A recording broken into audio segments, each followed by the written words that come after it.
Con usted y con uno, el embajador Carlos Elizondo Mayer Serra, profesor de la Escuela de Gobierno del TEC de Monterrey. Carlos, buenas noches. Hoy la CENTE convocó a un paro nacional para el 13 de noviembre. Sería el cuarto que hacen en lo que va de este año. Pero además ha habido paros nacionales de agricultores, el Poder Judicial, trabajadores del SAT y lo que se acumule.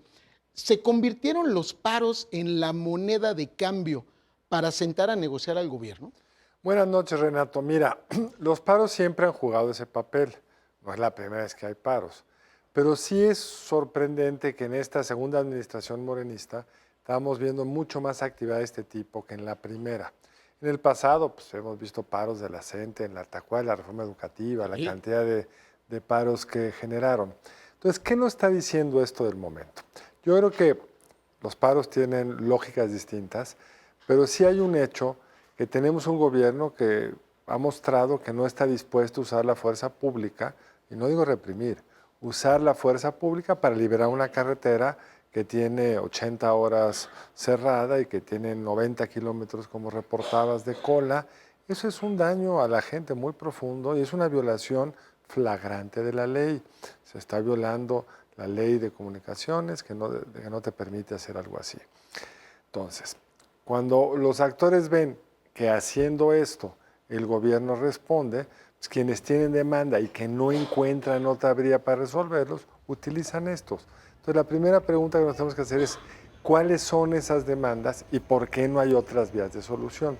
El caso de los maestros es bien conocido, llevamos décadas con ello y siempre están en una estrategia, tú me das, yo te pido más, y es un círculo de nunca acabar. La reforma educativa lo había logrado acotar después de una serie de paros muy complicados que llevaron enfrentamientos con la fuerza pública, tú recordarás, pero lo había logrado acotar porque se había como reestructurado el poder del gobierno respecto a los maestros, quien controlaba ascensos, ingresos, pues era a través de mérito y una serie de mecanismos descentralizados del sindicato, y el sindicato pues, nuevamente tiene poder para exigirle al gobierno pacificación, etc. Ahora, el caso de los agricultores, yo creo que tiene que ver con el fracaso de la política del López Obrador en materia agropecuaria.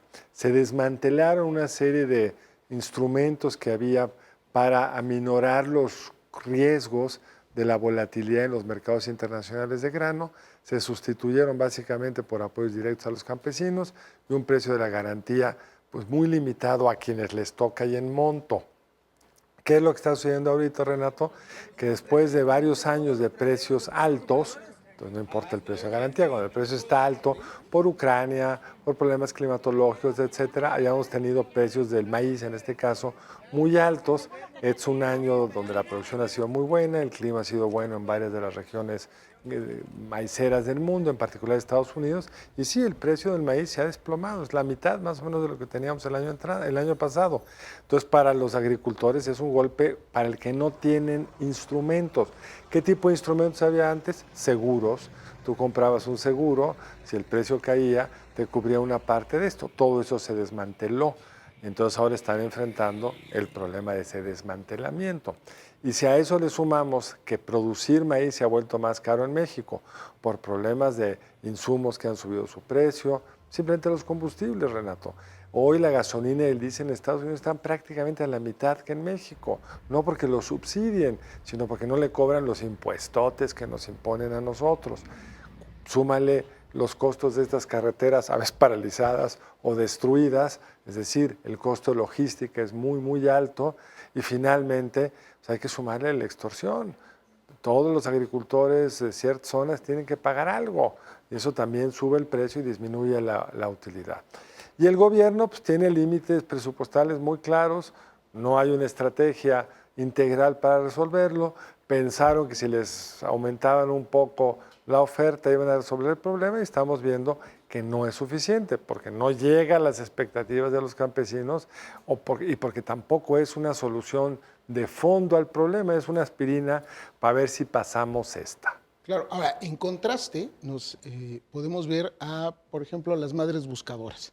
Ellas han buscado un diálogo en buena lid, se han acercado, han ido literalmente a tocar la puerta para sentarse a negociar con el gobierno Y el gobierno, estas personas que se acercan en buena lid, que no buscan afectar a terceros, como que no les hace caso, como que está muy ocupado atendiendo al que sí protesta en la calle, y esta otra opción, como no me generas problema, puedo dejarla ahí guardadita un rato en el cajón. Uno, no me generas problemas, es cierto. Las madres están desesperadas, no tienen esta capacidad de organización, no tienen tractores, están acosadas y sí, no las atienden. Pero esto es importante. ¿Quién podría estar atendiendo a los agricultores para no llegar acá? En la medida que Morena se ha vuelto un partido donde todo está controlado desde arriba, antes pues, los agricultores tenían cierta forma de llegar a través de sus diputados, que tenían un cierto margen de maniobra para buscar A, B, C.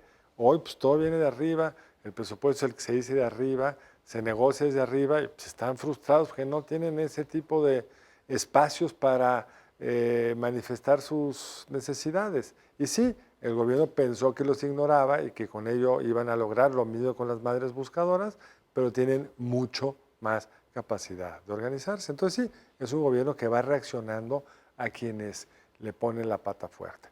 No todos la pueden poner, entonces no todos son atendidos. Y las estructuras monolíticas comprueban que no funcionan.